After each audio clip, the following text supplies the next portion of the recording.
gute mu buzima bwawe? Urimo uhinduka icyitegereza abantu bazareba. Abaheburayo 1:12 biravuze ngo nuko natwe ubwo tugoswe n'igicucu cy'abahamya bangana batyo twiyambure ibituremerera byose n'icyaha kibasha kutwizingiraho vuba dusiganirwe aho dutegekwa twihanganye. Amen. Ngo twikureho iki twizingiraho vuba.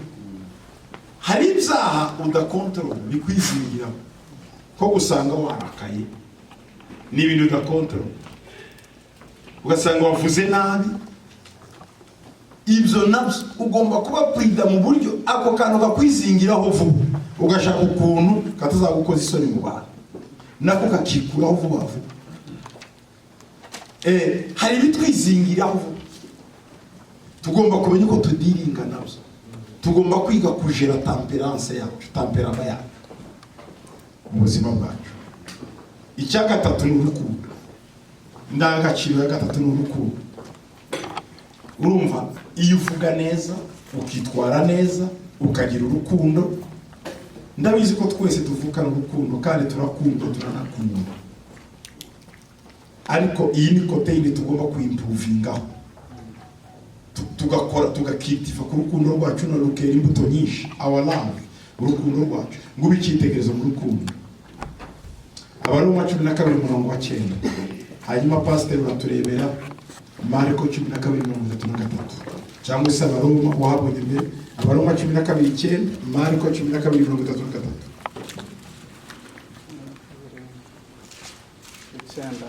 Urukundo rwanyu rwe kugira uburyarya, urukundo rwanyu mwange ibibi urunuka, muhorane n'ibyiza. Muhorane n'ibyiza. Urukundo rwanyu ntirugira iki? Uburyarya. Apara guhobera umuntu kandi umaze kumuvuga. Turumvikana. Niwe mwene data, haleluya, Yesu ashimwe. Kandi mu mwanya wari umuvuga. Il ne faut pas être hypocrite. Il faut ibyo bintu kubireka. Yesu ashimwe cyane. Amen. Urukundo rwanyu ntirugira uburyarya.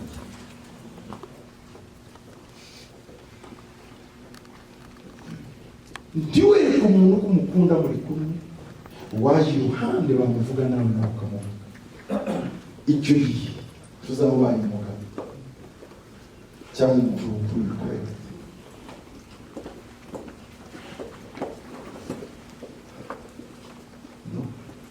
Ikintu ndashobora kukuganiriza mu mubwire, si byiza kubibwira kandi ari kirekire. Iyo ariyo kirere tukiganira n'ibinyaga kubiganiraho ntabwo ukimire muri ibyo, ariko sibyo kubiganiriza afere zanjye kutuzibwira abantu. Ibyo twavuganye twebwe dukundanye tuganira kucyo gisohora hanze. Hari abantu batagira etike, mukaba inshuti mwashwana, ibyo mwavuganye muri inshuti akabishyira hanze. Ibyo ngibyo ni ukutagira indero. Turumvikanye? Ni ukutagira indero. Ubundi iyo umuntu mukundanye mugashwana, iyo n'indi paje bitangiye, ibyo mwavuganye mukundana ntukabishyira hanze. Ibyo cyagihe cy'umuco mwabanye wibizana iby'umuco ngo ubishyire mu njyana. Ngo burya twabanaga mwihangane kuki bihangane. No. Ifo kubana n'umuntu ukaba uzi ko n'igihe mutandukanye atazumva ikintu. Nicyo urukundo rusaba. Iyo umuntu akwizeye akagukunda akakubwira intege nke, nimushwana ntuzazishira, kuko cyagiye yarazi ko mukunda, yarazi ko mufite urukundo. Turumvikanye? Umuntu nguwo rero, iyo umuntu mwashwanye agakomeza iyumviriza ko utavuze ibye, akumva waracecetse, arakubaha nubwo mwashwanye. Ariko abandi mupfa gutandukana, ejo ugasanga byose byuzuye hano mu muhanda. Iyo ubu uri umuntu wa karite yo hasi cyane, ni nk'ishimwe. Muzi ibintu byo mu Bushinwa, karite yo hasi, uri karite yo, uri made in China. made in China ni umuntu udafite karite muri we. Ariko ikintu cyakorewe muri Amerika cyangwa mu Budage kigira karite, mu Bindage ni mu Bijima. No mu rukundo nuko bimera. Urukundo rwacu ntiyumvire umuryango. Bituryajyana turabana b'Imana. Ikindi urukundo ntirukoze isoni. Ngo ningubona mukoze isoni mu izina ryo kutaba hipokrite, no ifite aho mbikubwirira. Singusanga mu bantu ngo no mbikubwirira. Oya, ari ibintu nge nawe uvuga ngo urukundo utari mu buryarya. Marko 12:33. 12:33. Bibiliya iravuze ngo bajya ku mirongo 33,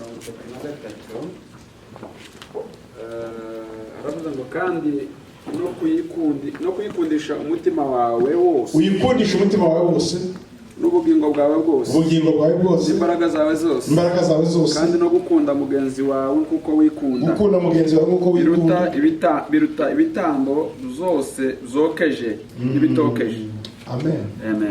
Donc umuntu w'umujene, simvuga gusa umujene wenyine, n'umuntu wari wose ugomba gukunda Imana muri dimension eshatu: dimension mu mwuka, dimension mu bugingo, dimension mu mubiri.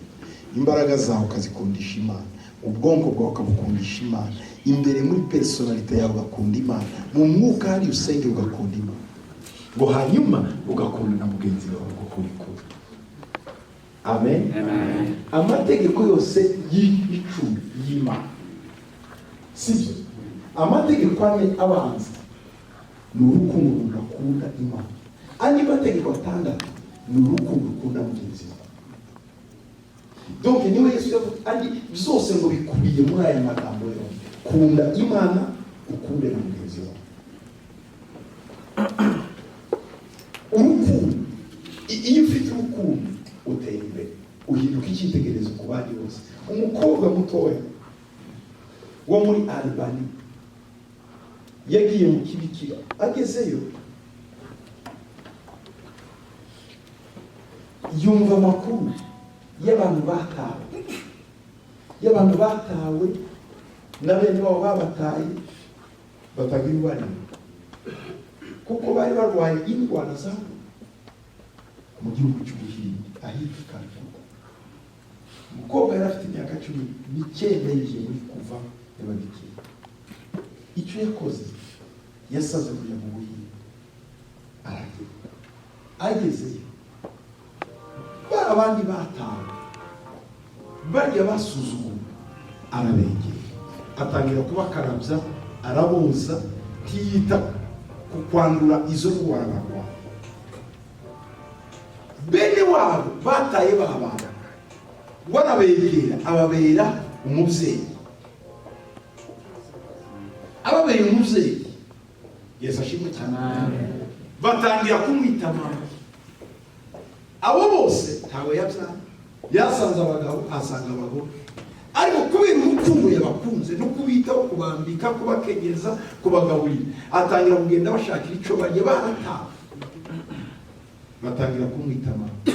Igitondo kimwe bamwita Mama Teresa. Harimo umuntu bita Mama Teresa.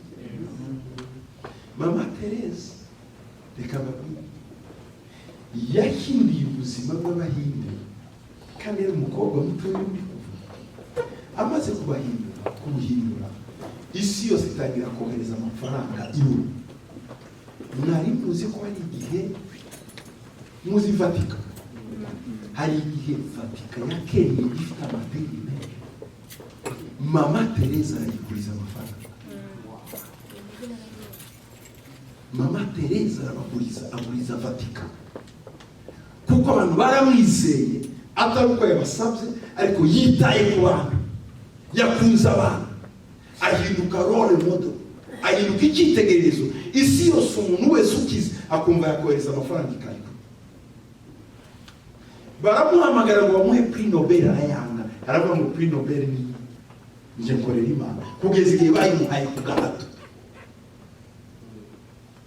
bayimuha ku gahato arayanga ati nayo ushaka nge ndafasha abantu sinkeneye ibiheri. Duheze ijuru. Haleluya. Urukundo, expression y'urukundo ni service. Ngo service. Yesu aravuga ngo sinaje gukorerwa naje gukora. Niyo ushaka gukomera muri iyi si, urukundo rugaragaza mu mirimo ukorera abantu. Service. Ubwami bw'isi igikomeza abantu bakomezwa n'ibintu bibiri. Mu bwami bw'isi, ubwami bw'isi bukomezwa n'amafaranga, icya kabiri bugakomezwa n'icyubahiro intebe kuriho. Ni ku isi ikora. Iyo uri umutegetsi isi irakuba, iyo ufite ifaranga isi irakuba. Bibiliya iravuga ngo n'ikigo kitazi kuvuga ngo iyo gitunze wumva icyo cyavuze. Turumvikanye? Ubwo ni ubwami bw'iki bw'isi, niko wayomeye isi. Ariko ubwami bw'Imana bw'ijuru mwese icyo Bibiliya iravuga ngo ubwami bw'ijuru ngo umuto ni umukuru akaba umuto, ngo nubwo gukorera, ngo sinaje gukorera, naje gukorera abantu, ngo ntabwo muzabikorera abantu. Iyo ukoreye umuntu akantu gato ukamukorera akantu gato cyane, ijuru riratangara kuko niriza umwana w'umuntu. Umwana w'umuntu terema ari mubi, Imana ibasiripira iyo ukoze neza.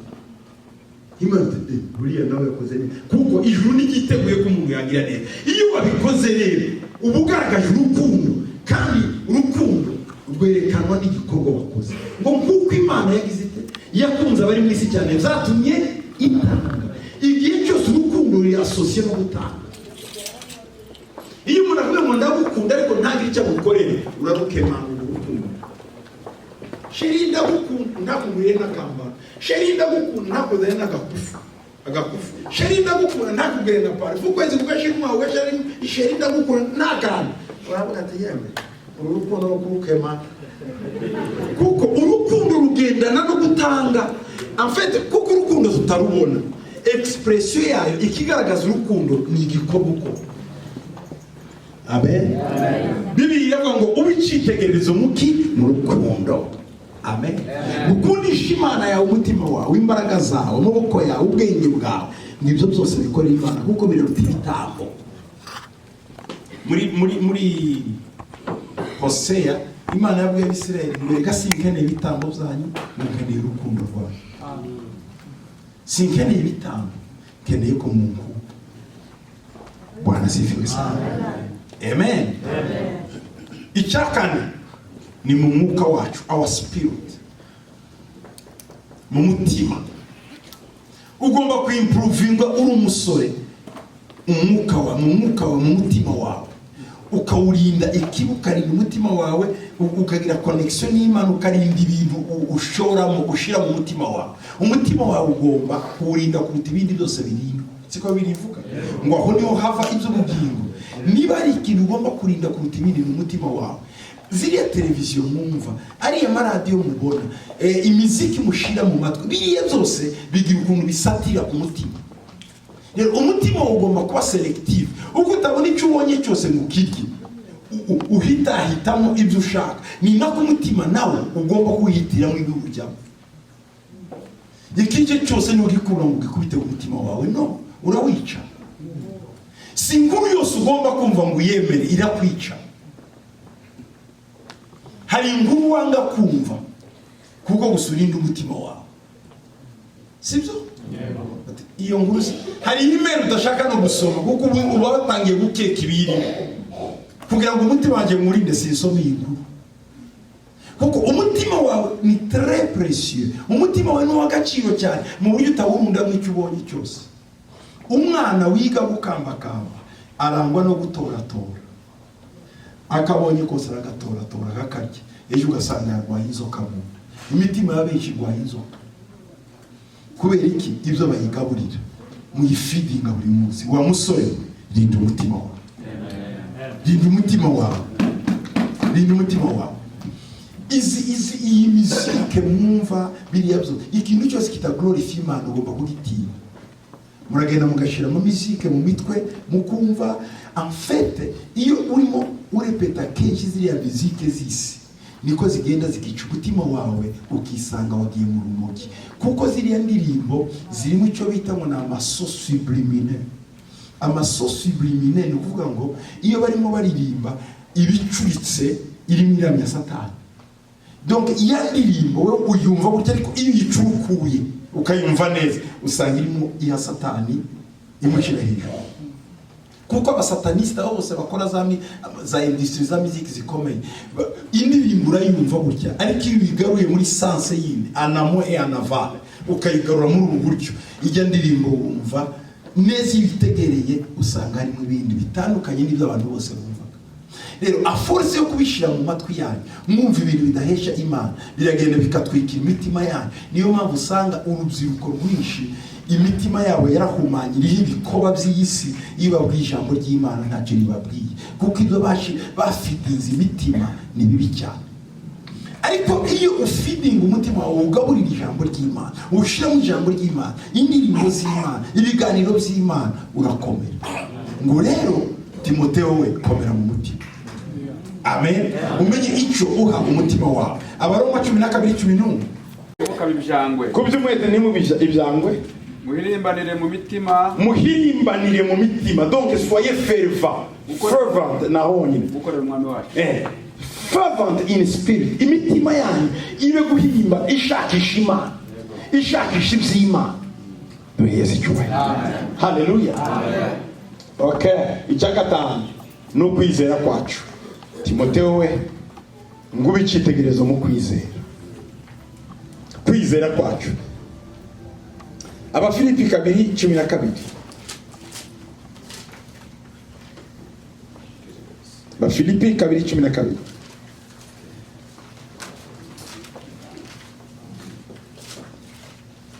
Wabonye just nuko abankunda my beloved, therefore my beloved. nuko iteka ryose mwajaga mwumvira uretse igihe ntari gusa, ahubwo cyane cyane ntahari, mube ariko musohoza agakiza kanyu mutinya muhinda imishyitsi. Amen. Iryo jambo mu Kinyarwanda ngo gusohoza agakiza ntirifite meaning cyane nko mu Cyongereza. Mu Cyongereza ngo work out your own salvation. Working out ni ukuvuga ngo travaya agakiza kawe, travaya kwizera kwawe. Urabona iyo ufite ikintu ushaka kugira ngo kibe cyiza uragikora cyane gikoreho cyane. Kwizera kwawe ugutravaya, kwizera kwawe ugutyaze, kwizera kwawe ugukoreho koraho ngo kandi ubikorane guhinda umushyitsi. Work out your salvation, work out your faith.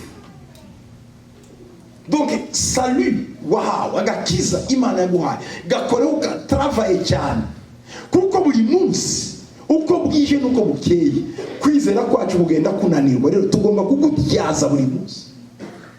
Tyaza kwizera kwawe, nuhura n'ibigeragezo kwizera kwawe guhagarara, nugubwa neza kwizera kwawe guhagarara, travaye ton salut.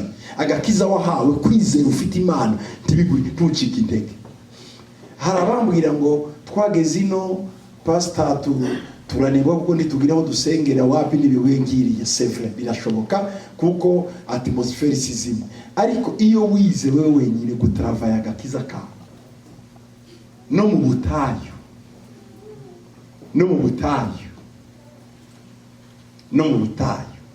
urakomera. Mu mubiri hari icyo bita thermoregulateur mu mubiri. Iyo ugeze mu gihugu gishushe nko mu butayu, Arizona no butayu, uzi uko bigenda burya. Iyo umuntu yashyuhiwe cyane ugira tendance yo kunywa ibikonje, siko bimera? Ariko ubundi burya ni contre. Iyo ugeze ahantu hashyushye cyane ugomba kunywa igishyushye, kuko iyo unyoye igishyushye umubiri wawe imbere uratravaya, ubukonje bukazamo. Niko systeme ya thermoregulation iri. donc muri physiologie yacu mu mubiri. Iyo ugeze ahakonje nawe umubiri wawe ushaka ibikonje kugira ngo uproduce, kuko murabikunda ice, murabizi abanyamerika. Ubona umunyamerika mu bukonje anywa ice. Ni ukuvuga ngo iyo uri ahantu hakonje ukanywa ibikonje mu mubiri wawe, muri uwo mwanya hari mekanisme yikora hagashyuha imbere. Natwe nuko mu bigeragezo hari akamashine k'umwuka wera katurimo gatuma kwizera kwacu gutyara mu bigeragezo kuruta uko kwakonje. Gerageza utyaze kwizera kwawe mu bibazo. Yesu ashimwe cyane. Ngo umukiranutsi azabeshwaho n'iki? Kwizera ni ibiryo by'umukiranutsi. Kwizera ni byo biryo byacu. Haleluya. Rero kora ku kwizera kwawe, ntutakaze kwizera kwawe, komeza umenye Imana. Iyo uje rero muri ibi bihugu ugasanga abandi tibasenga cyane, wowe travaya imbere muri wowe, ugirane relation n'Imana ikomeye, usabane n'Imana, Imana izakugirira neza. Petero wa mbere 5:7-10. Petero wa mbere 5:7-10.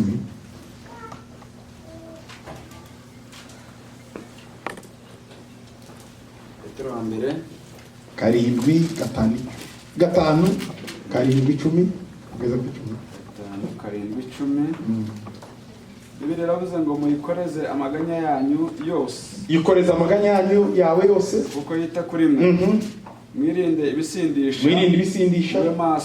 Muri maso kuko umurezi wanyu ari Satani azerera nk'intare yivuga. Ashaka kuba yaconshomera.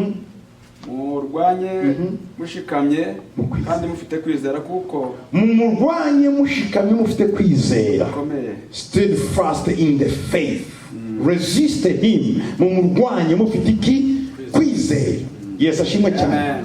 Igihe cyose hagarara mu kwizera, kuko ibigeragezo byaje ikidufasha no kwizera. Duhura n'ibigeragezo byinshi, ariko igituma tubitsinda no kwizera. Iyo udafite kwizera umera nk'abandi. Iyo udafite kwizera usa n'abandi. Hari ahantu imbaraga zawe zikomoka, ugomba kuhaproteja cyane. Aho niho kwizera kwawe gushinga imizi.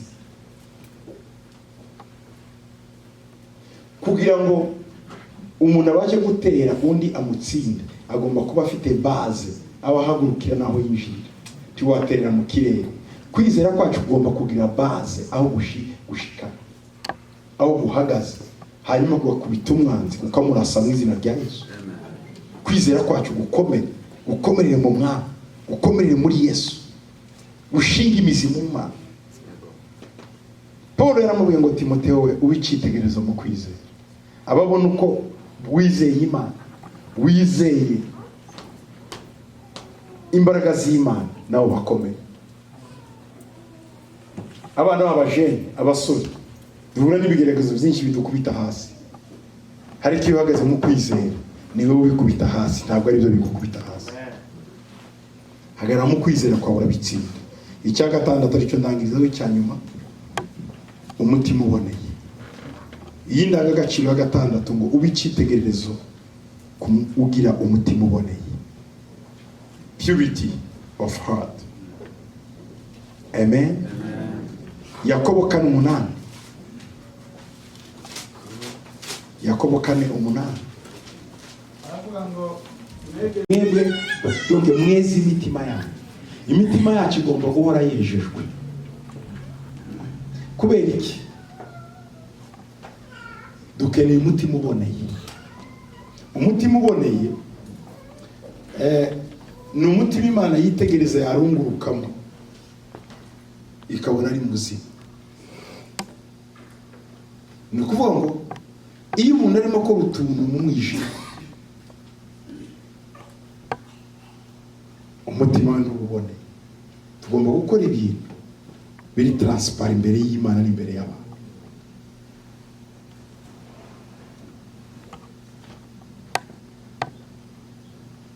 Ibyacu muri prive tibitandukanye n'ibyo muri public.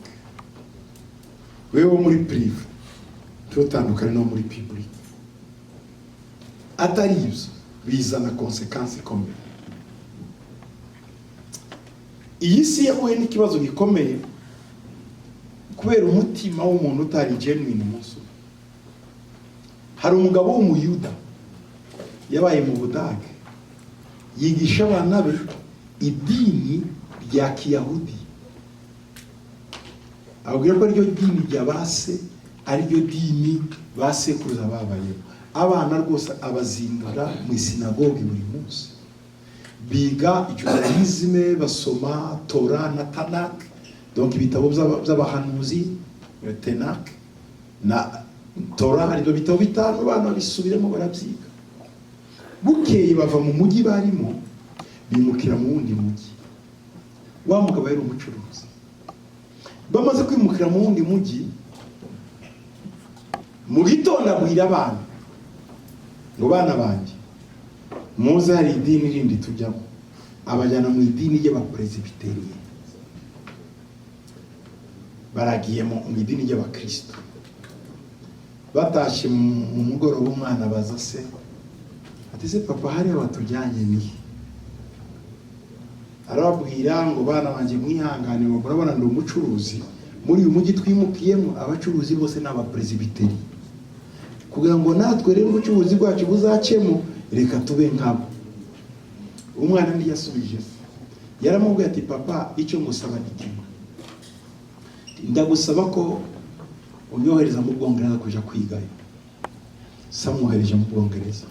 Yari umwana ufite imyaka 16. Ageze mu Bwongereza ajya muri libreria, arara amajoro n'amajoro asoma ibitabo, amajoro n'amajoro asoma ibitabo. Wakora aza gukora icyo bitaga ngo ni manifesto.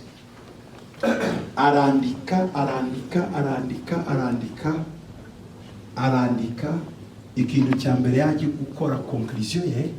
Uwo mwana yaravuze ngo ibyo data yatwigishije atubwira ko Imana iba, ati mu by'ukuri ni umuntu ureba Imana, si Imana irema umuntu. Bati kuko Imana data yatubwiye abasogokuruza yahinduye isura tugeze mu wundi mujyi. Bati kuva uwo munsi sobanukirwa ko idini ari urumogi rw'abantu, ntabwo ari Imana irema umuntu, ni umuntu wari Imana. Uwo mwana yaje kwitwa Karl Marx. Karl Marx niwe wahinduye isi yose, filozofiya ayishyira muri ba Lenin na ba Engels. Baza kubaho bahakana ko Imana ibaho, barwanya kapitalisme, binjira muri communisme, socialisme. Icyo bashakaga ni kumvisha abantu ko Imana ntabwo ibaho, ni umuntu yirema bitewe n'inyungu agezeho. Iyo teori yarakomeye cyane, irakomera. Uzi icyabiteye? Iyo ukurikiranye inzandiko za Karl Marx, iyo umusomye utarabonye Yesu, wahita uba umu-Marx. Iyo utamenye Yesu wa vrai, Imana zose mwakuriye ahantu gusa bababwira Imana. Ariko iyo uba ku mateori ya Karl Marx, uyu munsi ntiwabyivanamo, kuko yarayiteguye neza, ategura iyo manifesto, izo bitabo, izo propagande arabitegura. Mu by'ukuri iyo usomye ukuntu iteguwe no kwikoze, usanga ari byo. Ka systeme ya communisme itandukanye na kapitalisme iyi murimo. Hano muri kapitalisme ni iki? Ni ijambo ririmo kapita ruvuga ngo hari chef n'abandi bari munsi. Iki gihugu hari abakomeye n'aboroheje. Wazana ko twese tugomba kuba ikoze, tugomba kureje, dusangire hamwe ibintu byacu tubigire en commun, niyo communisme. Niba ufite urukweto rumwe bagazagira urundi nuri, ariko nawemerewe kugira inkweto 3 wenyine. Urumva atari byiza? Nawemerewe kugira amazu 4 wenyine, undi inzu nuri inzu. Ntushobora kurara mu byumba 5 wenyine. Shiruriya mu cyumba kimwe niki, urubaka inzu y'ibyumba 8 kubera iki? Undi adafite ibyumba. No, mugabane ubaka icyumba kimwe kigukwira nawe ikindi. Ntushobora gukora imodoka irimo imyanya 5 kandi wigenderamo wenyine. No, kora akamodoka gato kawe. Cyangwa se ukora imodoka y'abantu 5 igihe cyose utanga lift. Urumva atari byiza? yavuze ibintu byiza cyane tuzasanga mu ijuru. Ariko ikibazo Karl Marx yari afite cyari kimwe, structure yubatse yose yayikuye mu mutima, niyo Mana yakuye mu Yesu. Ariko iyo aza gushira mu Yesu niyo twese tuba twaratembagira. Turumvikanye? Iyo teori yayikuye he? Yayikuye ku mugabo utari genuine, utarufite umutima uboneye. Yashinduraga beliefs ze, kwizera kwe bitewe na situation yagiyeho.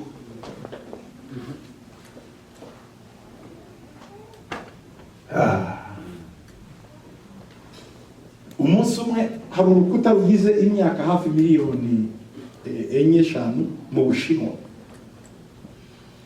Icyo gihe dinasiti y'Abashinwa yaragiye yubaka mire nk'iyi Trump ashaka kubaka, ariko icyo gihe yari nini cyane kugira ngo ibihugu biri iruhande hirya no hino bitazinjira muri iyo royaume y'Ubushinwa ngo biyihamvayise biyitsinde. Baragenda bubaka igikuta kizunguruka Ubushinwa, n'uyu munsi kiracyahari n'imyaka magana. None barubaka pe, bamaze kubaka basigaho imiryango, bafata abarinzi baravuga ngo mwebwe murinde iki gikuta, donc mu marembo aho abantu bashobora kwinjira. Mu gitondo kimwe bagiye gusanga basanga abanzi binjiye mu Bushinwa kandi barubatse igihome. Bavuga ariko ibi byagenze gute? C'était simple, abarinzi ntibari bakingiye mu mitima, babahaga ruswa. Bamuha ruswa batinjira vuba vuba, bakinjira nawe agahagara kwira. Bazitiye igihugu ariko ntibazitira imitima. Murabyumva neza? Iyo utazitiye umutima w'umuntu, uburinzi bwose ukora wari ubusa. Uko niko Ubushinwa bwaje kugwa. Roma yaguye gute? Empire nini y'Abaroma yaguye gute? Ababarbare binjira i Roma bakinjira. Roma yari ikomeye cyane mu buryo barwanya intambara zo hanze bibarwa kurwana iz'imbere. Uzi icyatangiye gutuma Roma igwa? Ni igihe batangiye gushyiramo abatinganyi. Abatinganyi ni abahomosexuel. Abagabo batangira kurongora abagabo, abagore batangira kurongora abagore. Noneho bacura intwaro zikomeye zo kurwanya hanze, ariko ntibashaka intwaro yo mu mutima. Nicyo gihe Paul yanditse mu gitabo cy'Abaroma bwa mbere ku chapitre ya mbere ngo nyabuna mwabaroma mureke guhindura iby'Imana yari. Deja igihe cya Paul Roma yari itangiye kudeklina. Yandika urwandiko rwe abandikira ababwira ati nyabuna mureke guhindura isura y'Imana. Ngo ndetse n'ibintu byaremwe n'Imana naturel biratwereka ko hari ikigabo hari ikigore. Ni mureke nyabona kwiyanuza. Ariko ntibamwumvise Paul, ahubwo baramwishe. Kuko urwandiko rwari rukomeye cyane ntibabashe kurwihanganira. Kugeza igihe yaranabavugiye aravuga ngo rega ngo abasirikare, abapolisi, abacamanza n'abadiyakoni. Ijambo abakozi b'Imana yakoresheje diakono, akoresha ijambo ry'abadiyakoni. Avuga ati muri abakozi b'Imana. Ariko icyo babwiraga cyane aravuga ati mwabantu mureke guhindura izaje y'ibintu.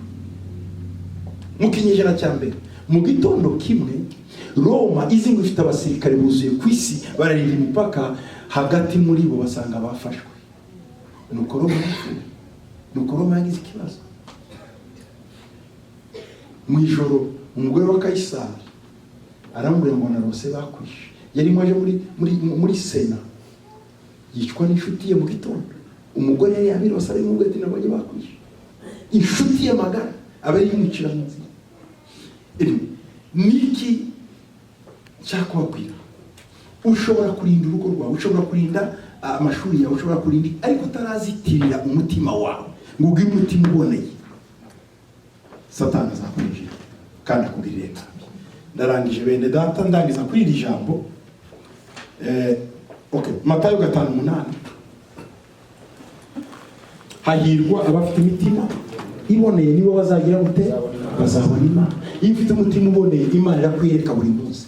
Iri jambo blessed are the pure in heart for they shall see God. Si igihe tuzabona Imana mu ijuru, none kuri iyi si ifite umutima uboneye irakwiyereka. Iyo ufite umutima uboneye ntabwo ari ibintu byo ngo bizaba mu ijuru, none ibi ni ibintu ni principe. Umutima uboneye uattracting Imana, ni nka asumako magnet, ukurura Imana. Iyo ufite umutima uboneye ukurura Imana. Mureke tuyikuru. Turarangiriza mu ba Timoteyo 2:22. Timoteyo 2:22. Nuko uhunge irari rya gisoro, ahubwo ukurikize gukiranuka no kwizera n'urukundo n'amahoro, ufatanije n'abambaza umwami wacu bafite imitima iboneye. Amen. Ngo uwambaze Imana yacu ufatanije n'abariya bafite imitima iboneye. Umuntu udafite umutima uboneye, ibintu bibiri: ntuzamugire inshuti, ikindi ntuzambaza Imana muri kumwe. Nuko usengana n'umuntu ukabona arijimye muri we, jya umuhungu usenga ukwawe. Abantu badafite imitima iboneye mujyemo bakemanga. Bibiliya yavuze ngo sengana, girana ubumwe n'abambaza Imana bafite imitima iboneye. Simvuga mu rusengero, sivuga urusengero, ndavuga babandi wahisemo kukubera abapatena mu masengesho. Agomba kuba afite umutima uboneye. Hari umuntu ushaka ngo mubwire ibye ariko ibye ntabikubwire. Mwasenga ngo ariko se waraye gute, umugabo wawe gute, umugore wawe gute, wewe wamubaza ibye agahindura sije. Ariko agashaka ngo mubwire ibyawe gusa, wewe wamubaza uko abana babana se ngo barangwe ngo nyibwire ngo kakana kawe, uwo muntu uzamubona. Wewe kuramubwira ibyawe nakubwire, ntafite umutima uboneye. Turumvikanye? Umuntu ushaka ngo wowe igihe cyose ari umubwira ibyawe, we navuga ibye. Nubu ngo uhungira rya gisore, ukurikize gukiranuka, ukurikize kwizera, ukurikize urukundo, ukurikize amahoro, ufatanije n'abambaza umwami wacu Imana ibaho umugisha. Waba afite ikibazo mu rutugu yabaza, hanyuma tugatanga umwanya abandi bagakomeza kuko ari umwigisha kurya. Ikibazo? Any question? Okay, reka mpe babiri. Any question? Yego.